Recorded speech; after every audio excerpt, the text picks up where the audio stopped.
नमस्ते, मैं हूं मीनाक्षी जोशी। वीडियो और खबरों से अपडेट रहने के लिए India TV YouTube channel subscribe करें, बेल आइकन दबाना ना भूलें। जुड़े रहें इंडिया टीवी के साथ।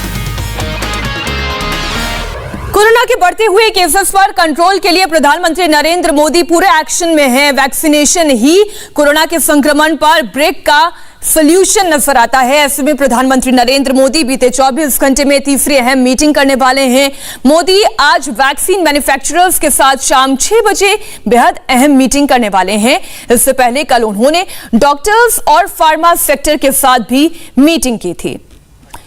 कल प्रधानमंत्री नरेंद्र मोदी की डॉक्टर्स के साथ मीटिंग में मौजूद दो बड़े डॉक्टर्स, हमारे देश के बड़े डॉक्टर्स इस वक्त इंडिया टीवी के साथ जुड़ गए हैं। डॉक्टर शशांक जोशी जो मेंबर हैं महाराष्ट्र के कोविड टास्क फोर्स के, और साथ ही रायपुर से डॉक्टर संदीप दवे भी हमारे साथ जुड़े हुए हैं। आप दोनों का बहुत बहुत स्वागत है सर इंडिया टीवी पर।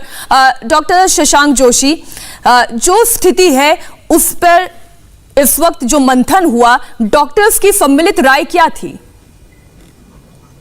तो मीनाक्षी जी धन्यवाद। स्थिति काफी गंभीर है पूरे देश में भी और महाराष्ट्र में भी। महाराष्ट्र में तो काफी वक्त से गंभीर स्थिति चल रही है। मुंबई हो, विदर्भ हो, और गंभीर परिस्थिति की जो कल हमने माननीय प्रधानमंत्री जी से संवाद साधा, उसमें 3-4 चीजों पे विचार विमर्श हुआ। एक तो डॉक्टरों का स्टाफ जो है कितनी भी कैपेसिटी बिल्ड करे, बेड्स बिल्ड करे, इक्विपमेंट करे, ऑक्सीजन या दवाई ले, बट डॉक्टरों की तो और हेल्थ केयर वर्कफोर्स की जो गरज तो पड़ेगी। काफी हमारे ऐसे इंटर्न्स है जो जिनकी परीक्षा नहीं हुई है, मेडिकल स्टूडेंट्स है 3rd MBBS के, उनको कैसा इस महामारी में क्योंकि वर्कफोर्स की एक बड़ी डेफिसिट रहने वाली, तो उसके ऊपर एक विचार विमर्श हुआ। डॉक्टरों के बीमा के ऊपर, रिन्यूअल के ऊपर भी विचार विमर्श हुआ। उसके अलावा जो ट्रीटमेंट स्ट्रेटेजी है, मास्किंग ये सबसे बड़ा जो अभियान है, उसके ऊपर काफी चर्चा हुई। और ट्रीटमेंट जो है, एसिम्प्टोमेटिक पेशेंट्स है उनको तो हम मैनेज कर सकते हैं, लेकिन 14 दिन का एक टाइम टेबल है कोविड का, तो वो टाइम टेबल में 7वें से 14वें दिन मरीज डिटेरियोरेट हो जाता है। तो होम ट्रीटमेंट के लिए प्रोटोकॉल, कोरोना केयर सेंटर या होटल में प्रोटोकॉल और हॉस्पिटल में प्रोटोकॉल। दूसरी एक चीज पे बहुत ज्यादा ये हुई है कि लोगों को रेमडेसिविर दवाई पे बहुत जान बचाने वाली दवाई नहीं है। इससे ये एक्सपेरिमेंटल दवाई है और ये दवाई से मैक्सिमम हॉस्पिटल का 1-2 दिन बच सकते हैं, थोड़ी क्लिनिकल रिकवरी हो सकती है, लेकिन इससे जान नहीं बचती है। तो इसके ऊपर भी विचार विमर्श हुआ। ऑक्सीजन सप्लाई जो शॉर्टेज है वो कैसा प्लग किया जाए, ऑक्सीजन का वेस्टेज कैसा कम किया जाए, इसके ऊपर भी चर्चा हुई।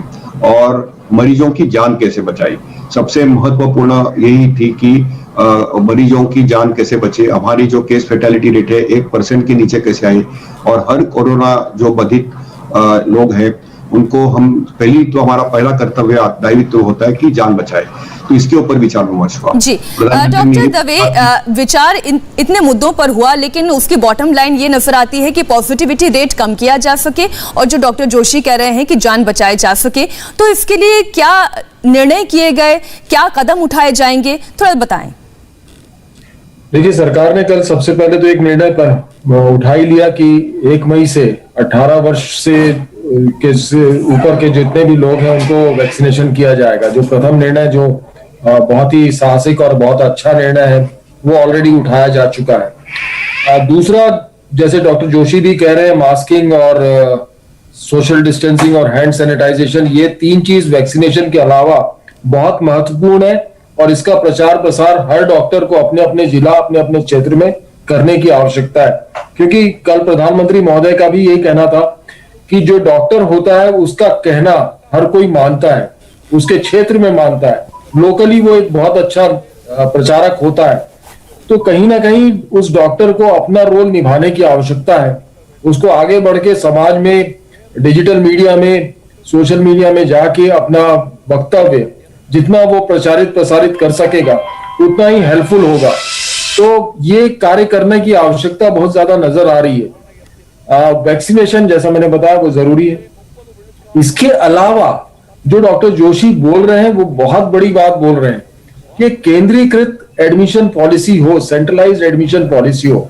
आज जिनको बिस्तर की जरूरत है अस्पताल में, उनको बिस्तर मिले। ना कि उनको जो कि कोई वीआईपी है, जिनको कोई परेशानी नहीं है बट कोविड पॉजिटिव हो गए और अस्पताल में आके जबरदस्ती या वो किसी तरीके से भर्ती होना चाहते हैं, वो रुकना भी आवश्यक हो गया है। क्योंकि अगर केंद्रीकृत एडमिशन, किसको एडमिशन कौन सी कैटेगरी के अस्पताल में होना है, आइसोलेशन सेंटर में जाने की जरूरत है, प्राइमरी हेल्थ सेंटर में उसका ऑक्सीजन बेड पे काम हो जाएगा, कि एक सेकेंडरी या टर्शियरी केयर के हॉस्पिटल में जहां पर उसको नॉन इन्वेजिव वेंटिलेशन या वेंटिलेटर की आवश्यकता है या हाई फ्लो ऑक्सीजन की आवश्यकता है, वहां पर उसको रखा जाए। इस प्रकार की व्यवस्था करने की आवश्यकता है, केंद्रीकृत एडमिशन पॉलिसी बनाने की आवश्यकता है। दूसरी जो सबसे ज्यादा आवश्यकता नजर आ रही है वो ट्रीटमेंट प्रोटोकॉल से, जिसके बारे में भी सर ने कल कहा था कि कहां रेमडेसिविर देना है, कहां रेमडेसिविर नहीं देना है। रेमडेसिविर एक चमत्कारिक ड्रग मानी जा रही है, जिसकी एक जैसे बेड की हमारे को कमी हो रही है, वैसी रेमडेसिविर इंजेक्शन की कालाबाजारी तक के हो रही है, जिसकी आवश्यकता इतनी नहीं है। तो इसको भी रोकने की जरूरत है। डॉक्टर जोशी, रेमडेसिविर को जीवन रक्षक दवा के तौर पर लोग इस्तेमाल करने लगे हैं, तो ये भ्रांति थोड़ा सा आम जनता के मन से दूर हो, इससे थोड़ा समझाएं कि ये कितनी जरूरी है और इसकी उपयोगिता कब ज्यादा है। पहली चीज तो मीनाक्षी जी, ये बिल्कुल जान नहीं बचाती है।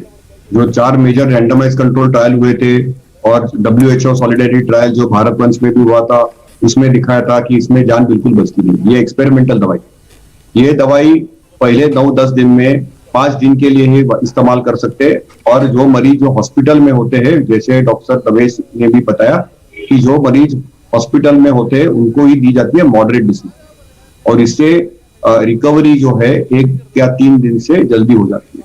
इसके अलावा इसके कोई भी फायदे नहीं, तो इसके पीछे कोई मैजिक बुलेट नहीं है, ये कोई जान बचाने वाली दवाई बिल्कुल नहीं है। जान बचाने के लिए राइट टाइम पे राइट दवाई इस्तेमाल करना बहुत जरूरी है। ऑक्सीजन और स्टीरॉयड का राइट वक्त पे इस्तेमाल करना बहुत जरूरी है। और रेमडेसिविर भी जिनको देते हैं, जिनको ऑक्सीजन लगता है, जिनको ऑक्सीजन की जरूरत नहीं, उनकी रेमडेसिविर की भी जरूरत नहीं। तो 2 चीज है कि आपके मरीज को यदि रेमडेसिविर नहीं मिली तो उससे कुछ फर्क नहीं पड़ने वाला है, लेकिन उसको सही वक्त पे सही ट्रीटमेंट मिलना, ऑक्सीजन मिलना, स्टीरॉयड मिलना, सपोर्टिव केयर मिलना, हॉस्पिटल में उसको जरूरी है तभी लेके जाना।